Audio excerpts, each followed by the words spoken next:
पाकिस्तान की तरफ से ये जो अटेम्प्ट किया गया था उसका भारत ने अभी तक उस तरीके का कोई जवाब नहीं दिया गया है, तो क्या भारत इसका जवाब देगा? जवाब देने का जो आपने जो प्रश्न उठाया है, जो आज ब्रीफिंग हुई है, जो आपको सूचना मिली है, मैंने भी कहा है कि पाकिस्तानी आतंकी ठिकानों पर भारतीय सेना के ऑपरेशन सिंदूर के बाद तनाव बढ़ गया है। लगातार तीसरे दिन आज विदेश मंत्रालय ने प्रेस वार्ता में विदेश सचिव विक्रम मिस्री ने बताया कि भारत पाकिस्तानी घुसपैठ, ड्रोन से हमले और सीमा पर संघर्ष विराम उल्लंघन का माकूल जवाब दे रहा है। उन्होंने कहा कि करतारपुर साहिब कॉरिडोर सेवाएं अगले आदेश तक अनिश्चित काल के लिए निलंबित कर दी गई है। बता दें कि करतारपुर कॉरिडोर पाकिस्तान में गुरुद्वारा दरबार साहिब को जोड़ता है। ये सिख धर्म के संस्थापक गुरु नानक देव का अंतिम विश्राम स्थल है। पंजाब के गुरदासपुर जिले में डेरा बाबा नानक मंदिर से थोड़ी दूर स्थित यह धार्मिक आस्था का केंद्र वीजा मुक्त है। 4.7 किलोमीटर लंबा कॉरिडोर भारतीय सीमा को पाकिस्तान में गुरुद्वारा दरबार साहिब से जोड़ता है। इसे 2019 में शुरू किया गया था। मिस्री ने पाकिस्तान के इस दावे को खारिज कर दिया कि भारत अपने ही क्षेत्र पर हमला कर रहा है। उन्होंने ननकाना साहिब गुरुद्वारे पर ड्रोन हमले के बारे में गलत सूचना फैलाने के लिए पाकिस्तान को आड़े हाथ लिया। उन्होंने इसे सरासर झूठ बताया। मिस्री ने कहा, अपनी हरकतों को स्वीकार करने के बदले पाकिस्तान भारतीय सशस्त्र बलों पर बेतुके आरोप लगा रहा है।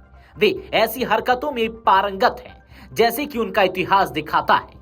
पाकिस्तान सांप्रदायिक कलह पैदा करने के इरादे से परिस्थितियों को सांप्रदायिक रंग देने की बेतहाशा कोशिश कर रहा है। विदेश सचिव विक्रम मिस्री ने कहा, कल रात पाकिस्तान ने भड़काऊ और आक्रामक कार्रवाई की। भारतीय शहरों और नागरिक बुनियादी ढांचों के अलावा सैन्य प्रतिष्ठानों को निशाना बनाकर हमले किए गए। भारतीय सशस्त्र बलों ने अनुपातिक तरीके से जिम्मेदारी भरा और माकूल जवाब दिया। उन्होंने कहा, पाकिस्तान के इन हमलों का पाकिस्तानी राज्य मशीनरी आधिकारिक और स्पष्ट रूप से खंडन कर रही है, जो हास्यास्पद है। इससे उनका कपट सामने आ गया है। विदेश सचिव ने पाकिस्तान के इस बर्ताव को फरेब का एक और उदाहरण बताया। उन्होंने कहा कि पाकिस्तान ने दावे किए हैं कि उसने धार्मिक जगहों पर हमले नहीं किए। ये बिल्कुल झूठ है।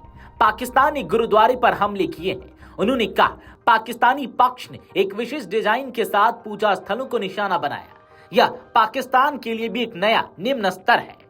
विक्रम मिश्री ने कहा कि स्कूल और पूजा स्थलों सहित बुनियादी नागरिक ढांचों को जानबूझकर निशाना बनाना निंदनीय है। नियंत्रण रेखा के पास गुरुद्वारों, चर्चों और मंदिरों पर जानबूझकर गोलीबारी की गई है।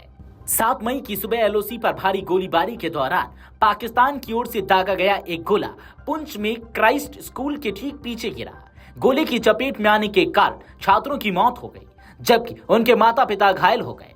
विदेश सचिव ने कहा, पाकिस्तान की गोलीबारी के दौरान कई स्कूल स्टाफ और स्थानीय लोगों ने स्कूल के भूमिगत हॉल में शरण ली। सौभाग्य से स्कूल बंद था, अन्यथा और अधिक नुकसान हो सकता था। आज की इस प्रेस कॉन्फ्रेंस में अमर उजाला ने विदेश सचिव विक्रम मिश्री से कुछ सवालात किए, जिसका जवाब उन्होंने दिया। आइए सुनिए।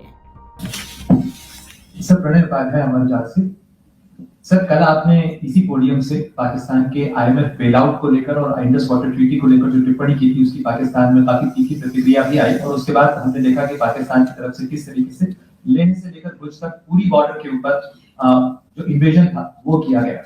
मौजूदा सिचुएशन के अंदर पाकिस्तान के बेलआउट पैकेज को लेकर और पाकिस्तान के अटेम्प्ट्स को लेकर आपका क्या असेसमेंट है? और दूसरा ये भी जानना चाहेंगे कि पाकिस्तान की तरफ से ये जो अटेम्प्ट किया गया था उसका भारत ने अभी तक उस तरीके का कोई जवाब नहीं दिया गया है, तो क्या भारत इसका जवाब देगा जो कार्रवाई हुई है बीते 24 घंटों में?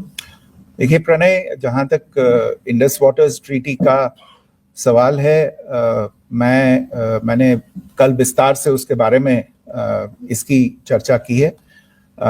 Indus waters treaty is in abeyance and as such I have nothing further to add to the decision that was announced by the Cabinet Committee on Security. जहाँ तक IMF bailout का सवाल है, आपको ज्ञान होगा कि IMF की आज मीटिंग हो रही है। हम वहाँ पे अपना पक्ष रखेंगे और जो हमारा मत है इन चीज़ों को लेके वहाँ पे साझा करेंगे दूसरे मेंबर्स के साथ। ये बोर्ड पे निर्भर है कि वहाँ पे क्या निर्णय होता है। और जहां तक जो कार्रवाई हुई है उसका जवाब देने का जो आपने जो प्रश्न उठाया है, जो आज ब्रीफिंग हुई है, जो आपको सूचना मिली है, मैंने भी कहा है कि जो आज सवेरे तड़के सवेरे जो गतिविधियां हुई, भारत ने उनका एक जिम्मेदाराना पूर्ण तरीके से और एक पर्याप्त तरीके से उसका जवाब दे दिया है। अगर आप ये वीडियो YouTube पर देख रहे हैं तो हमारे चैनल को सब्सक्राइब कर बेल आइकन दबाएं और Facebook पर देख रहे हैं तो हमारे पेज को लाइक करें। 8 मिलियन प्लस सब्सक्राइबर, आपके इस भरोसे के लिए बहुत धन्यवाद।